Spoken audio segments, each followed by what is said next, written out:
প্রিয় ছাত্রছাত্রীরা, আজকে আমরা ABTA test paper 2020-21 page number AC 17 part এর কিছু কোশ্চেন তোমাদের বাকি ছিল, সেইগুলো করব এবং তার সাথে সাথে পার্ট বি এমসিকিউ প্রশ্নগুলো করব।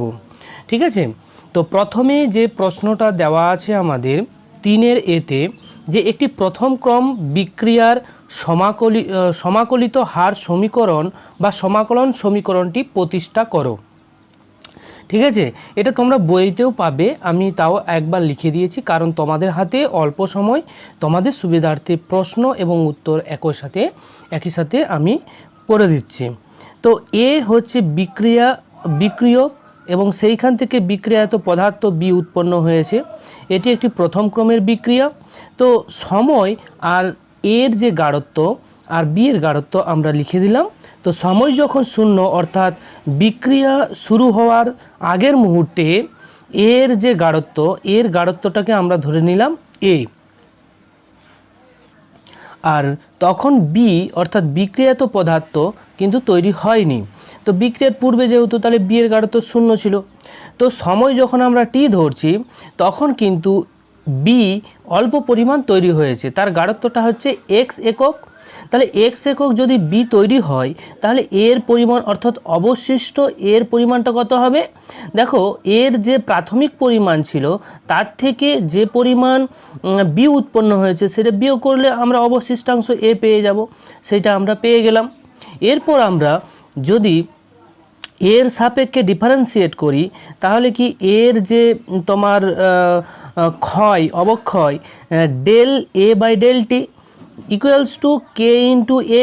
তাহলে এই সমীকরণকে যদি আমরা টি সময়ের বিক্রিয়া হার সমীকরণ হিসেবে ধরে এবং তাকে যদি আমরা ডিফারেন্সিয়েট করি এবং এর মানগুলো উপযুক্ত পরিমাণ যেটা দেওয়া আছে সেই মানগুলো অনুযায়ী যদি বসিয়ে দিই, তারপর ডিফারেন্সিয়েট করলে আমরা দেখব ঠিক একই রকমভাবে তোমরা পারবে সবকটাই।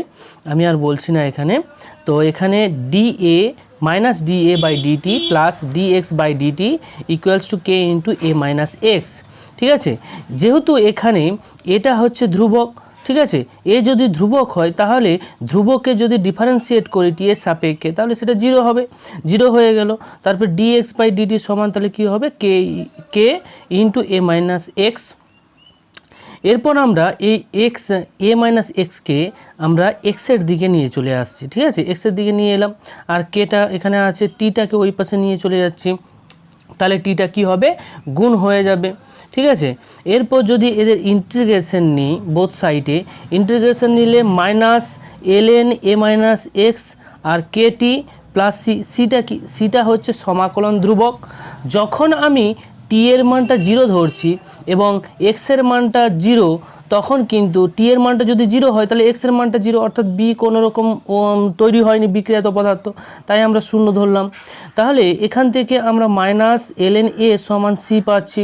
ঠিক আছে, তো সি এর মানটা যে পেলাম তা কিন্তু যদি আমরা এই সমীকরণে বসিয়ে দিই সি এর মানটা, তাহলে বসিয়ে দিয়ে আমরা দেখবে এলএনগুলোকে সব একদিকে নিয়ে এলাম, তাহলে ln এ মাইনাস এক্স সমান কেটি। এইখান থেকে আমরা দেখো ln এর যখন মাইনাস থাকবে তখন সেটা ভাগ হয়, তাহলে এইটা ডিভাইডেড বাই এটা হবে। ঠিক আছে, A divided by A minus X সমান কেটি। তাহলে এইখান থেকে আমরা যদি কে বের করি, হার ধ্রুবকটা বের করি, তাহলে কে সমান হয়ে যাবে, যদি লগে করে দিই এলএনটাকে, তাহলে 2.303 বাই টি দিয়ে গুণ into log a by A minus x, এটাই হয়ে যাবে প্রথম ক্রম বিক্রিয়ার সমাকলিত রূপ। ঠিক আছে, আশা করি জিনিসটা বোঝা গেল। তো তোমাদের এটা কিন্তু বইয়েও আছে, আরেকবার বইটা চেক করে দেখে নেবে। ক্লিয়ার? 2-এর দাগের প্রশ্নটা দেওয়া আছে, দেখো, একটি শূন্যক্রম বিক্রিয়ার অর্ধজীবনকাল 1 সেকেন্ড এবং বিক্রিয়াটি সম্পূর্ণ হতে t1 সেকেন্ড লাগলে t1কে এক্সের সাপেক্ষে গণনা করো। ঠিক আছে, তাহলে আমরা শূন্যক্রম বিক্রিয়ার যে সমীকরণ, সেই সমীকরণে আমরা কি পেয়েছি, যে এর কনসেন্ট্রেশন অর্থাৎ যে পরিমাণ অবশিষ্টাংশ এ সমান হয়ে যাবে প্রাথমিক এর গাঢ়ত্ব মাইনাস কেটি। ঠিক আছে, এই সমীকরণে যে টি সময় পর বিক্রিয়কের গাঢ়ত্ব, এটাকে আমরা কি বলবো, টি সময় পর বিক্রিয়কের গাঢ়ত্ব, আর এ জিরোটাকে বলবো বিক্রিয়কের প্রাথমিক বা প্রারম্ভিক গাঢ়ত্ব। ঠিক আছে, কে এখানে হচ্ছে বিক্রিয়া হার ধ্রুবক, টিটা হচ্ছে প্রয়োজনীয় সময়। তাহলে টি হাফ অর্থাৎ সময় যদি হাফ হয়, টি হাফ হয়, অর্ধায়ু হয়, তাহলে এর যে অবশিষ্টাংশ পরিমাণ সেটা কতটা হবে, প্রাথমিকের অর্ধেক হবে। সেই প্রাথমিকের অর্ধেক আমরা করলাম। তাহলে অর্ধ জীবনকালে আমরা যে সমীকরণটা দেখলাম যে এ সমান এ জিরো মাইনাস কে টি, তাহলে সেইখানে এর মানটা আমরা বসিয়ে দিলাম অর্ধ জীবনকালে, যে এ জিরো বাই টু আর হচ্ছে এ জিরো মাইনাস কে টি হাফ হয়ে যাবে। তাহলে কে টি হাফ সমান আমরা কি বলতে পারি, A zero minus A zero তোমার হচ্ছে minus A zero by two, আর এখানে কে কে টি হাফটাকে নিয়ে চলে আসছি, পজিটিভ হয়ে যাচ্ছে। তাহলে এখানে কি আসবে, এক মাইনাস অর্ধেক, মানে কি অর্ধেক আসে, সেই অর্ধেকটাই এলো। ঠিক আছে, এবারে প্রশ্নানুসারে টি হাফটাকে আমার দেওয়া আছে এক্স সেকেন্ড, তাহলে আমরা এক্স সেকেন্ড ধরে নিচ্ছি। এখানে টি হাফের মানটা এক্স বসিয়ে দেবো, বসিয়ে দেওয়ার পর এক্সের যে পরিমাণ সেটা আমরা পেয়ে গেলাম, এক্স সমান হয়ে যাবে এ জিরো বাই টু কে। ঠিক আছে, এবারে বিক্রিয়াটিকে যদি আমরা টি ওয়ান সেকেন্ড সময়ে সম্পূর্ণ যদি হয়, তাহলে সেই ক্ষেত্রে এ টিটা জিরো হয়ে যায়। ঠিক আছে, এটি জিরো হয়ে যাওয়া মানে কি, মানে এর যে পরিমাণ অবশিষ্টাংশ সেটা আর থাকবে না, জিরো হয়ে গেছে, সম্পূর্ণ হয়েছে। তাহলে এ জিরো মাইনাস কে টি ওয়ান, তাহলে কে টি সমান আমরা কী পারি, এ জিরো। ঠিক আছে, এবারে টি ওয়ান সমান এ জিরো বাই কে। এবারে আমরা যে কে এর মানটা তোমার আছে, সেইখানে যে এ জিরোটাকে এ জিরো বাই কে, এটাকে এমনভাবে আমরা সাজিয়ে নেব যাতে আমরা এক্স সমান A zero by two K হিসেবে লিখতে পারি। তাহলে টু ইনটু করে দিচ্ছি, two into A zero by two K, তাহলে এই অংশটা পুরোটাই কি হয়ে যাচ্ছে, এই পুরো অংশটাই হচ্ছে এক্স হয়ে যাচ্ছে। ঠিক আছে, তাহলে টু এক্স হয়ে যাবে। তাহলে টি ওয়ান সমান টু এক্স, এটাই আমাদের প্রমাণ করতে বলেছিল, তাই আমরা প্রমাণ করলাম। ওকে, অথবা এক একটা দেখো যে কোনো বিক্রিয়ার অর্ধজীবনকাল বলতে কি বোঝায়, এটা তোমরা বই থেকে দেখবে, বারবার এটা করিয়েছি। হ্যাঁ, টেস্ট পেপারের যে প্লেলিস্ট আছে সেখানে একটু দেখে নেবে। দ্বিতীয়ত, একটি বিক্রিয়ার সামগ্রিক ক্রম 3/2 এবং বিক্রিয়াটির হার ধ্রুবকের একক হলো mole inverse x second inverse 1, এক্সের মান কত। ঠিক আছে, তাহলে এন ক্রমের বিক্রিয়ার হার ধ্রুবকের যে একক আমরা পেয়েছি, সেই এন ক্রমের বিক্রিয়ার হার ধ্রুবকের মান যেটা আমরা জানি, মোল litre inverse 1 minus N second inverse. ঠিক আছে, এবারে আমাদের প্রশ্নানুসারে যে তোমার বিক্রিয়ার হারটা দেওয়া আছে, সেই বিক্রিয়ার হারের এককটা আমরা লিখে নিয়েছি। কিন্তু তোমরা দেখবে তোমাদের এই এবিটিএ টেস্ট পেপারে অনেক প্রিন্টিং মিস্টেক রয়েছে, তাই বলছি দেখো এখানে বিক্রিয়ার হার ধ্রুবকের যে একক, সেই এককটা কিন্তু এইভাবে হয় না। এককটা অ্যাকচুয়ালি হওয়ার দরকার ছিল mole inverse x, litre x পাওয়ারে এক্স থাকবে, আর সেকেন্ড ইনভার্স 1 থাকবে। তাহলে এটাকে ধরে যদি আমরা করি, আমরা সঠিকভাবে যেটা নিয়ম সেই নিয়ম অনুযায়ী যদি করি, তাহলে এটার সাথে এই 2 নম্বর সমীকরণের সাথে যদি 1 নম্বর সমীকরণের তুলনা করি, তাহলে কিন্তু আমরা পেয়ে যাব এখানে n সমান 3/2। ঠিক আছে, প্রশ্নানুসারে দেওয়া আছে, তাহলে এখানে মানটা আমরা বসিয়ে দিলাম, n এর মানটা বসিয়ে দেওয়ার পর এখানে তোমরা ক্যালকুলেশন করবে, দেখবে মোল ইনভার্স হাফ আর লিটার পাওয়ারে হয়ে যাবে হাফ আর সেকেন্ড ইনভার্স 1। এর সাথে প্রশ্নের দেওয়া হার ধ্রুবকের এককের যদি আমরা তুলনা করি, যেটার সাথে প্রশ্নে যেটা দেওয়া আছে এটা যদি তুলনা করি, তাহলে আমরা দেখব এক্সের মানটা কিন্তু হাফ আসছে। ঠিক আছে, তো এই জায়গাতে একটু কারেকশন করে দিয়েছি, সেই জিনিসটাকে একটু দেখবে যে প্রশ্নে যেটা দেওয়া আছে সেটা হবে না, অ্যাকচুয়াল হবে এটা। ঠিক আছে, তো এটাকে ধরে আমি এক্সের মানটা বের করলাম। 3 নম্বর প্রশ্নটা দেখো, একটি প্রথম ক্রম বিক্রিয়া শুরু হওয়ার 10 ও 20 মিনিট পর বিক্রিয়ার হার যথাক্রমে 0.04 mole litre inverse second inverse এবং 0.03 mole litre inverse second inverse, বিক্রিয়াটির অর্ধায়ু নির্ণয় করো। তাহলে 10 মিনিট পর বিক্রিয়ার গাঢ়ত্ব আমরা ধরে নিলাম A1। ঠিক আছে, তাহলে বিক্রিয়ার হার কি হবে, K × A1। ঠিক আছে। এবারে বিক্রিয়ার হারটা 10 মিনিটে আমাদের দেওয়া আছে, কত দেওয়া আছে 0.04, সেটা বসিয়ে দিয়েছি, সমান কে ইন্টু A1, এটা 1 নম্বর সমীকরণ আমরা ধরে নিলাম। তারপর 20 মিনিট পর বিক্রিয়ার গাঢ়ত্ব হয়, আমরা A2 ধরে নিচ্ছি গাঢ়ত্বটাকে, তাহলে বিক্রিয়ার হার সমান কী হবে কে ইন্টু A2, আর এখানে বিক্রিয়ার হারের মানটা আমাদের দেওয়া আছে 0.03 সমান কে A2, এটা হচ্ছে 2 নম্বর সমীকরণ। এরপর আমরা এই 1 আর 2 যদি তুলনা করি, তাহলে তুলনা করার সময় আমরা 1কে 2 দিয়ে যদি ভাগ করি, তাহলে ভাগ করলে A1 বাই A2 সমান হয়ে যাবে 0.04 ডিভাইডেড বাই 0.03 সমান আমরা 4/3 পাই। এবারে প্রথম ক্রম বিক্রিয়ার প্রয়োজনীয় যে সময়ের যে সমীকরণ T সমান 2.303 by k log A0 by A, ঠিক আছে। তাহলে 10 মিনিট পর, অর্থাৎ এই সমীকরণে 10 মিনিট অর্থাৎ সময়টাকে 10 বসাবো, এবং 10 মিনিটের গাঢ়ত্ব আমরা কি পেয়েছিলাম, এর গাঢ়ত্বটা A1 পেয়েছি, ধরেছিলাম যেটা, সেটাই আমরা ধরে নিচ্ছি। তাহলে 10 গুণিত তোমার হচ্ছে 2.303 by k log A0 by A1, এটা 3 নম্বর সমীকরণ ধরলাম।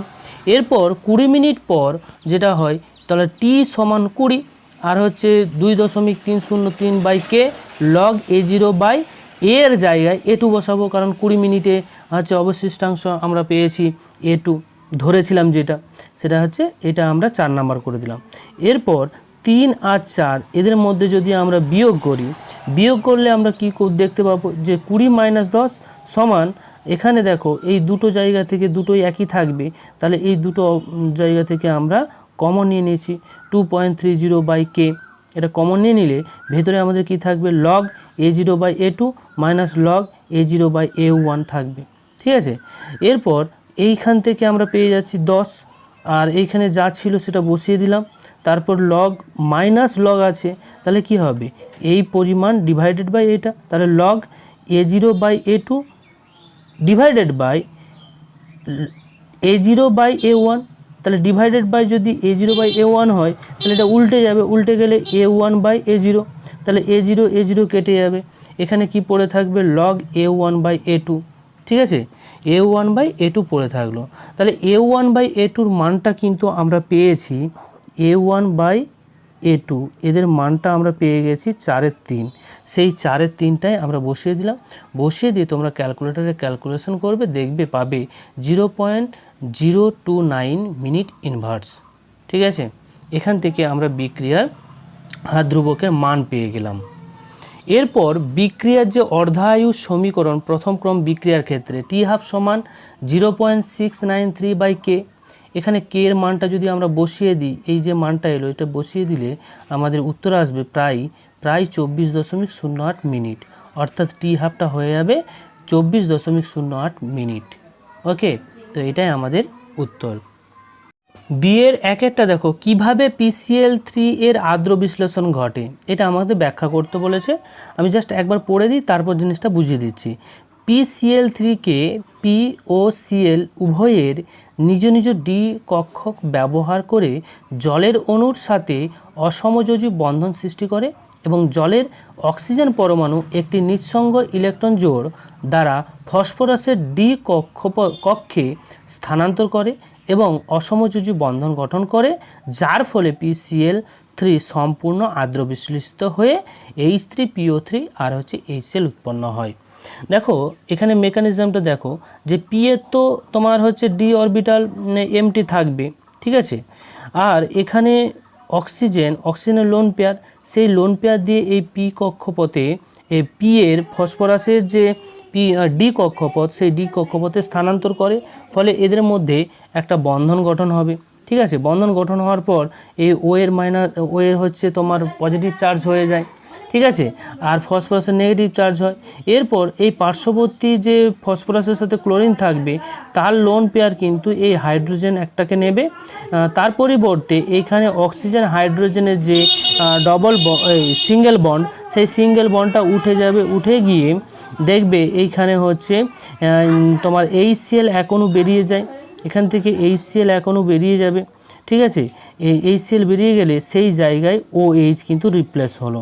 তাহলে একটা Cl মাইনাস বেরিয়ে গেল, সেই জায়গায় OH রিপ্লেস হলো এবং HCl হিসেবে Cl মাইনাসটা বেরিয়ে যায়। ঠিক আছে, ফলে এবারে আরও যদি দুটো যদি জলের অণু দিই, তাহলে একই রকমভাবে এই দুটো যে হ্যালোজেন ক্লোরিন আছে, সেই ক্লোরিন একটা একটা করে বেরিয়ে যাবে, ফলে H3PO3 আসবে, আর হচ্ছে দুই অণু, আরও দু অণু HCl উৎপন্ন হয়। অর্থাৎ টোটাল পুরো বিক্রিয়াটাই দেখলাম আমরা যে 3 অণু জলের ব্যবহার করে 3 অণু HCl বেরিয়ে গেলো, অর্থাৎ টোটাল ক্লোরিনটা বেরিয়ে যাবে। ঠিক আছে, বেরিয়ে গেলে আমাদের পুরোটাই আর্দ্র বিশ্লেষিত হয়ে যায়।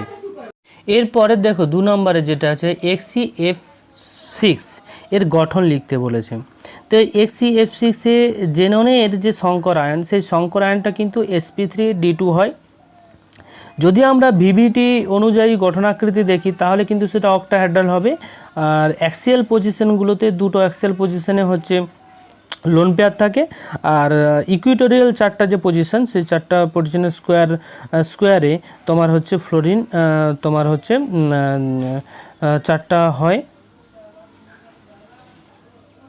সরি, এখানে আমি HCF4 হিসেবে কিন্তু এই চিত্রটা করে দিয়েছি, আমি এটা খেয়াল করিনি। ঠিক আছে, HCF6 আছে, তাহলে এই যে লোন পেয়ার কিন্তু আর থাকবে না। ঠিক আছে, এখানে লোন পেয়ার আর থাকবে না, চারটে হচ্ছে স্কোয়ারে কর্নারে অবস্থান করবে F, আর একটা অ্যাবাভ দ্য প্লেনে থাকবে আর একটা বিলো দ্য প্লেনে ফ্লোরিন থাকবে। ঠিক আছে, এদের স্ট্রাকচারটা ভিভিটি অনুযায়ী অক্টাহেড্রাল স্ট্রাকচার হবে, যেটা আমাদের দিয়েছে HCF6 এর ক্ষেত্রে অক্টাহেড্রাল স্ট্রাকচার। এদের মধ্যে কোনো ডিস্টরশন দেখা যাবে না, কারণ লোন পেয়ার নেই। যদি আমরা HCF4 ধরি তাহলে কিন্তু দুটো লোন পেয়ার এক্সেল পজিশন থাকে, যার জন্য VSEPR তত্ত্ব অনুযায়ী এদের প্রকৃত যে আকৃতি সেইটা হয়ে যাবে স্কোয়ার প্ল্যানার, অর্থাৎ সমতলিক বর্গাকার হয়ে যায়। ঠিক আছে, যাই হোক, ভুল হওয়ার জন্যই কিন্তু দুটো আমরা স্ট্রাকচার পেয়ে গেলাম, একটা HCF4 আর HCF6। HCF6 এর ক্ষেত্রে কিন্তু কোনো রকমের ডিস্টরশন হচ্ছে না, আরও একবার বলছি। ঠিক আছে, ক্লিয়ার? এরপর 3-এরটা দেখো, SO2 এর বিজারণ ক্ষমতা আম্লিক মাধ্যমের তুলনায় ক্ষারীয় মাধ্যমে বেশি ব্যাখ্যা করো। আম্লিক মাধ্যমে SO2 জলের উপস্থিতিতে দুটো ইলেকট্রন বর্জন করে দিয়ে H2SO4 আর হচ্ছে 2+ উৎপন্ন হয়, এটা 1 নম্বর সমীকরণ। আর ক্ষারীয় মাধ্যমের ক্ষেত্রে OH মাইনাসের সাথে তোমার হচ্ছে বিক্রিয়া করে SO4 2- হয় আর 2 অণু জল হয়, এটা 2 নম্বর। এবারে 1 নম্বর সমীকরণে সাম্যের ডান দিকে, অর্থাৎ সাম্যের ডান দিক বলতে আমরা এই ডান দিকের কথা বলছি। 1 নম্বর সমীকরণে যে H+ আয়ন থাকায় আম্লিক মাধ্যমে সাম্যের সরণ বাম দিকে ঘটে। তাহলে আমরা আম্লিক মাধ্যমে যদি দেখি তাহলে এখানে H+ উৎপন্ন হচ্ছে, তাহলে লাসেতেলিয়ার প্রিন্সিপাল অনুযায়ী এই বিক্রিয়াটা কিন্তু ফরওয়ার্ড ডাইরেকশন না হয়ে ব্যাকওয়ার্ড ডাইরেকশনে হয়, অর্থাৎ SO2 এর জারিত হওয়ার প্রবণতা তথা বিজারণ ক্ষমতা হ্রাস পাবে। কি করবে? হ্রাস পাবে। যদি আমরা দ্বিতীয় নম্বর প্রশ্নে দেখি, দ্বিতীয় নম্বর সমীকরণে দেখি, তাহলে দ্বিতীয় নম্বর সমীকরণে সাম্যের বাম দিকে দেখো, বাম দিকে তোমার বাম পোর্শনে OH- আছে, তাহলে ক্ষারীয় মাধ্যমে যদি আমরা সাম্যের সরণ দেখতে চাই ক্ষারীয় মাধ্যমে, তাহলে কিন্তু দেখো এই পাশে ক্ষারীয় মাধ্যম বলতে এই পাশেই কিন্তু OH- যুক্ত হবে। ঠিক আছে, বলে OH- এই পাশে যুক্ত হলে সেই লাসেতেলিয়ার প্রিন্সিপাল অনুযায়ী বিক্রিয়কের গাঢ়ত্ব বাড়ার সাথে সাথে কিন্তু ফরওয়ার্ড ডাইরেকশনটা বৃদ্ধি পায়। তাই এই ক্ষেত্রে কিন্তু ফরওয়ার্ড ডাইরেকশনটা বৃদ্ধি পাবে, অর্থাৎ আমরা বলতে পারি SO2 এর জারিত হওয়ার প্রবণতা তথা বিজারণ ক্ষমতা বৃদ্ধি পায়। এই কারণে কিন্তু আম্লিক মাধ্যমের তুলনায় ক্ষারীয় মাধ্যমে SO2 এর বিজারণ ক্ষমতা বেশি হবে। সি এর 1-এর দাগের 1-এরটা দেখো, যে এর সাথে ফর্মালডিহাইড এর বিক্রিয়ায় 50% NaOH এর উপস্থিতিতে দেখা যাচ্ছে যে আমাদের এই প্রোডাক্টগুলো দিয়েছে।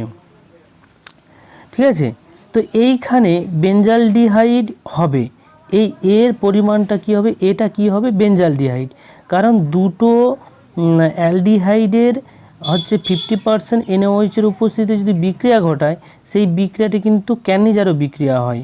ঠিক আছে, তো বিক্রিয়ার নামটা কি হবে? ক্যানিজারো বিক্রিয়া। এবং এটা কি হবে? এ হবে বেঞ্জালডিহাইড। অর্থাৎ বেঞ্জালডিহাইড থেকে তোমার হচ্ছে বেঞ্জোফেনল উৎপন্ন হয়, আর সোডিয়ামের ফর্মিক অ্যাসিড উৎপন্ন হয়, লবণ, ফর্মিক অ্যাসিডের লবণ উৎপন্ন হয়। ক্লিয়ার?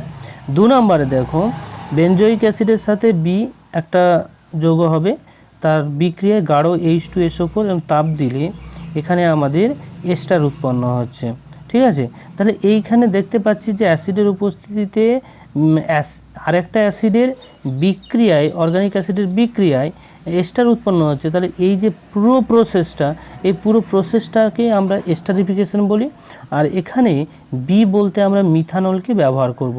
মিথানল যদি ব্যবহার করি তাহলে এইখান থেকে এই যে অ্যাসিডের OH উঠে গিয়ে ওইখানে হচ্ছে তোমার হচ্ছে CH3টা CH3O রিপ্লেসমেন্ট ঘটে, CH3O এর রিপ্লেসমেন্ট ঘটবে। ঠিক আছে, এই পুরো প্রসেসটাকে আমরা বলবো এস্টারিফিকেশন প্রসেস। তারপরে 3-এরটা দেখো, যে অ্যাসিটোনের সাথে ডি এর বিক্রিয়া ঘটাচ্ছি কঠিন KOH-এর উপস্থিতিতে, ফলে টার্সিয়ারি আমাদের অ্যালকোহল উৎপন্ন হচ্ছে। তাহলে এখানে ডি কি হবে? ডিটা হবে গ্রিগনার্ড বিকারক, যেটাকে আমরা CH3MgBr বলবো, মিথাইল ম্যাগনেসিয়াম ব্রোমাইড। ওকে, তো ডি হবে মিথাইল ম্যাগনেসিয়াম ব্রোমাইড, যেটাকে আমরা গ্রিগনার্ড বিকারক বা রিয়েজেন্ট বলবো। 4-এর দিকের প্রশ্নে অ্যাসিটোন, সিলিলিয়াম অক্সাইড আর হচ্ছে তোমার অ্যাসিটিক অ্যাসিডের উপস্থিতিতে বিক্রিয়া ঘটালে একটা প্রোডাক্ট উৎপন্ন হবে। প্রোডাক্টটা কি? দেখো এখানে অ্যাসিটোনের সাথে সিলিলিয়াম অক্সাইড এবং অ্যাসিটিক অ্যাসিডের প্রেজেন্সে যদি বিক্রিয়া ঘটায়, এইখানে কিন্তু জারণ ঘটবে। ঠিক আছে, এই অ্যাসিটোনের জারণ ঘটে, জারণ ঘটার পর এইখানে কিন্তু আমাদের মিথাইল গ্লাইঅক্সাল পাই। তাহলে ইটা হয়ে যাবে মিথাইল গ্লাইঅক্সাল।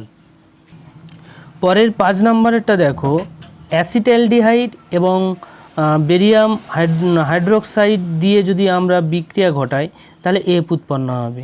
এখানে বেরিয়াম হাইড্রোক্সাইড বা আমরা 50% NaOH যাই ব্যবহার করি না কেন, এই টোটাল বিক্রিয়াটাই কিন্তু হয়ে যাবে তোমার অ্যালডোল কনডেনসেশন বিক্রিয়া।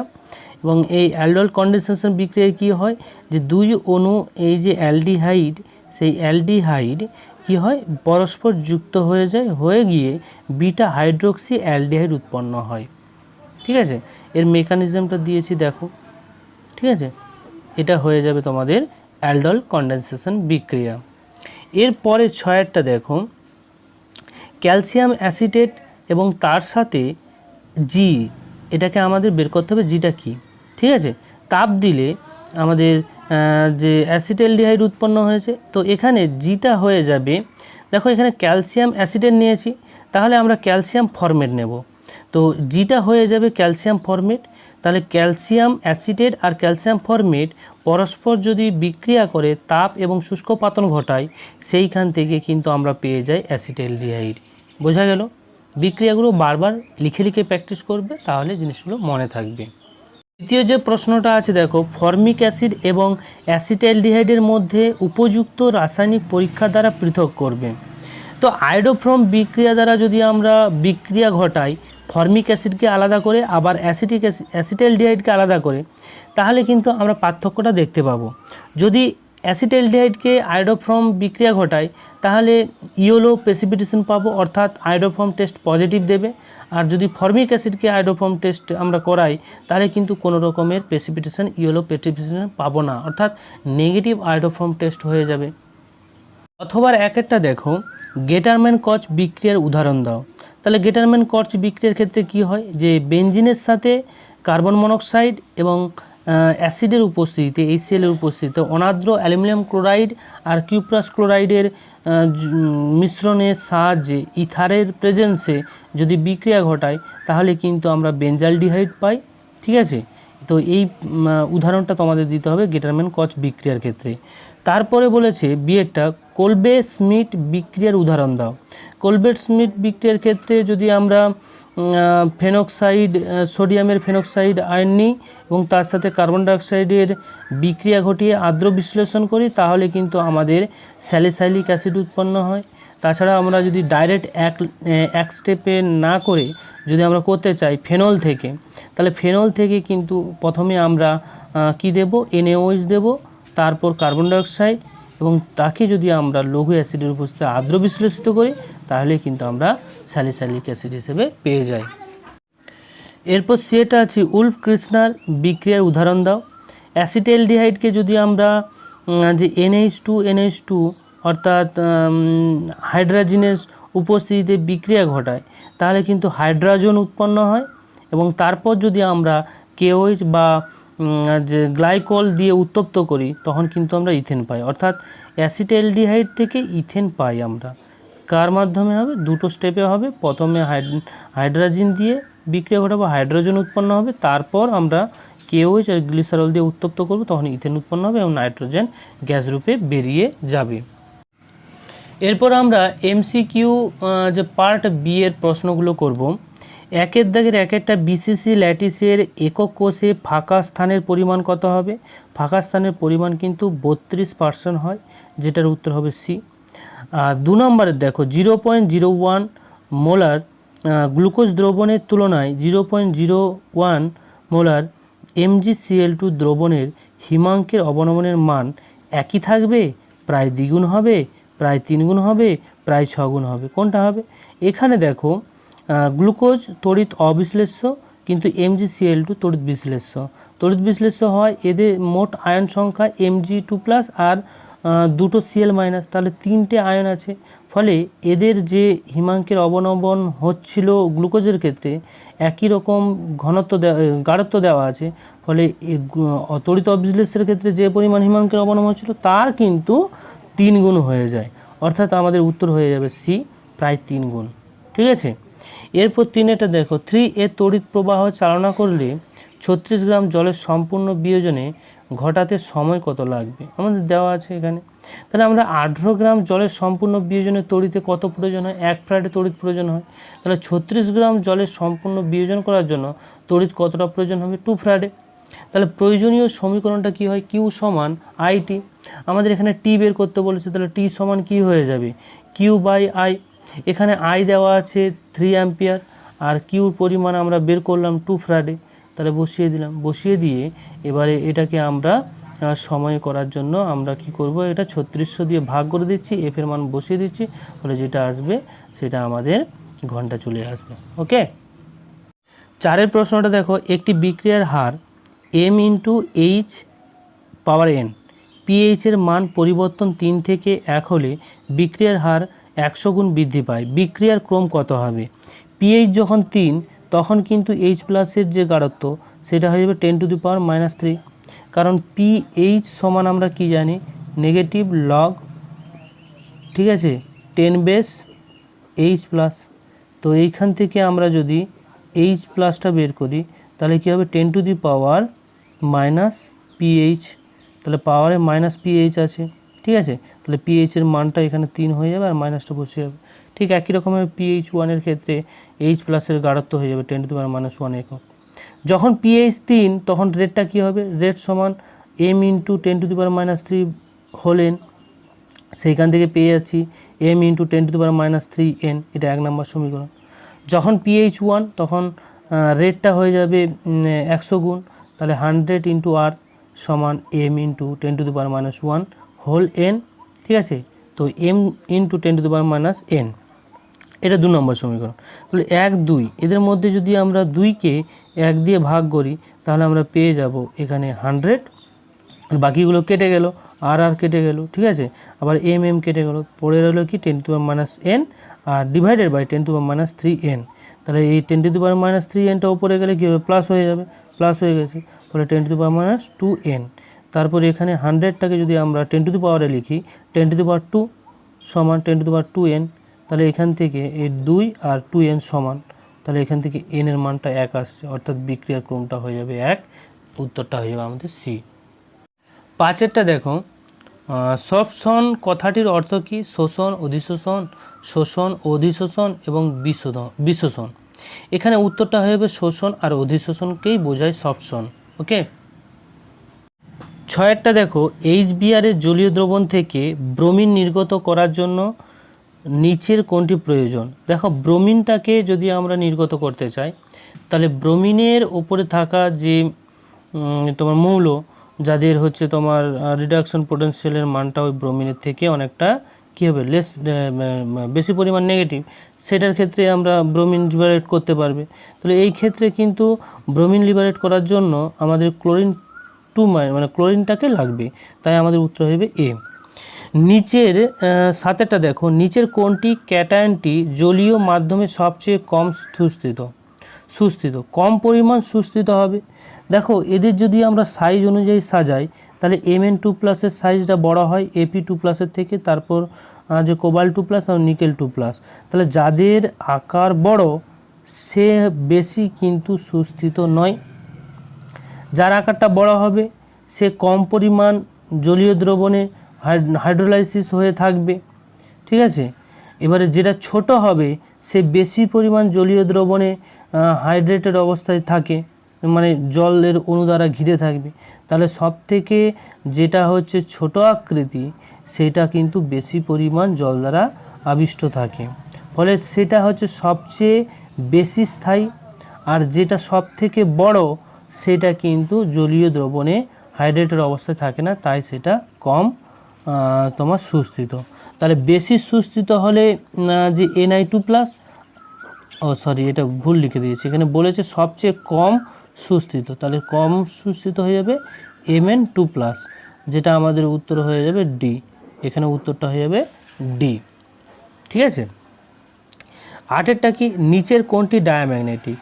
নিচের দেখো, এখানে এর অপশানটা কিন্তু সঠিক হবে, নিকেল Cn4। এখানে নিকেল +4 থাকে, যার তোমার ডি সিস্টেম হচ্ছে D6 সিস্টেম, অর্থাৎ এখানে Cn যেহেতু স্ট্রং ফিল্ড লিগেন্ড, ফলে D6-এ পেয়ার আপ হয়, পেয়ার আপ হয়ে 3টে হচ্ছে তোমার কি হয়, জোটবদ্ধ হয়ে যায়, ফলে এখানে কোনো রকমের আনপেয়ার ইলেকট্রন নেই বা নিঃসঙ্গ ইলেকট্রন নেই, তার জন্য এটা প্যারাম্যাগনেটিক নয়, এটা সবকটাই পেয়ার আপ আছে, তাই এটা ডায়াম্যাগনেটিক হয়ে যাবে। উত্তরটা হবে এ।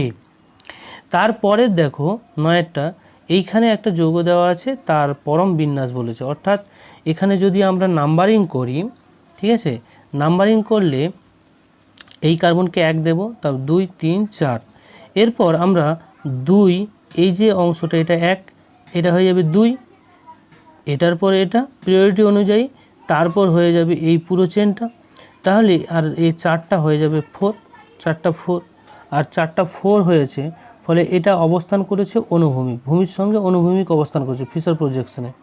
ঠিক আছে, তো এখানে ফিশার প্রজেকশনে এই 4 নাম্বার গ্রুপটি যেহেতু অনুভূমিক অবস্থান করেছে, যার জন্য এদের যদি ক্লকওয়াইজ ঘূর্ণন হয় সেটা অ্যান্টি ক্লকওয়াইজ উত্তর হবে, আর যদি অ্যান্টি ক্লকওয়াইজ হয় সেটা ক্লকওয়াইজ হয়ে যাবে। ফলে এখানে যদি আমরা যাই 1 2 3-এ যাই, অর্থাৎ এদের ঘূর্ণনটা হয়ে যাবে ঘড়ির কাঁটার বিপরীতমুখী, তাহলে এটা অ্যাকচুয়াল হয়ে যাবে আর। তাহলে 2 পজিশনের কার্বনের ঘূর্ণনটা তোমার কনফিগারেশনটা হয়ে যাবে আর। ঠিক একই রকমভাবে এইখানেও যদি দেখি, তাদের ঘূর্ণনটা দেখবে অ্যান্টি ক্লকওয়াইজ হচ্ছে, অর্থাৎ এদের অ্যাকচুয়ালি এখানে 4টাও হয়েছে অনুভূমিক, তাই এদের যেটা অ্যাকচুয়াল হওয়ার দরকার ছিল সেটা না হয়ে তার উল্টোটা হয়, অর্থাৎ এস হওয়ার কথা ছিল সেটা আর হয়ে যাবে। তাহলে উত্তরটা হয়ে যাবে আমাদের ডি 2R আর 3R।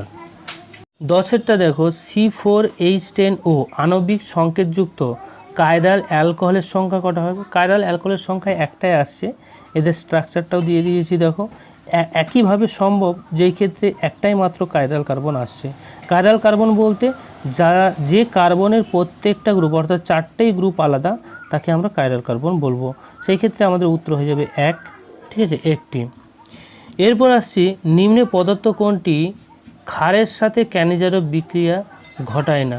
ক্ষারের সাথে বিক্রিয়া ঘটাবে না, এর অপশানটাই হবে, কারণ এখানে CCl3 এই যে গ্রুপ, এই CCl3 গ্রুপ এর কিন্তু -I এফেক্ট আছে আর -R এফেক্ট আছে, যার জন্য এই কিন্তু ক্যানিজারভ বিক্রিয়া ঘটাতে দেবে না এই অ্যালডিহাইড গ্রুপটাকে। ক্লিয়ার? তারপরের প্রশ্নটা, নিচের কোন অম্লটি সর্বাধিক শক্তিশালী? দেখো এখানে সর্বাধিক শক্তিশালী হতে গেলে অম্লটাকে শক্তিশালী হওয়া মানে কি, তার অ্যাসিডিটি বেশি হবে।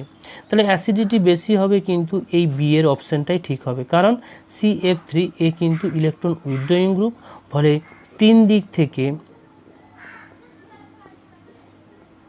ইলেকট্রনটাকে নিজের দিকে টানবে। ঠিক আছে, ফলে এখানে ওইচ মাইনাসের যে স্টেবিলিটি, সেই স্টেবিলিটিটা বেশি হবে। ঠিক আছে, যদি এর আমরা, এটা তো অ্যাসিড, এর কনজুগেট বেস যদি দেখি, সেই কনজুগেট বেসের স্টেবিলিটিটা কিন্তু এর ক্ষেত্রে বেশি হচ্ছে, তাই এটাই আমাদের উত্তর হবে। ক্লিয়ার? তারপরেরটা দেখো, গাঢ় H2SO4 এবং গাঢ় নাইট্রিক অ্যাসিডের মিশ্রণ ব্যবহার করে বেঞ্জিনের নাইট্রেশন বিক্রিয়াটির সূচনা করে কে?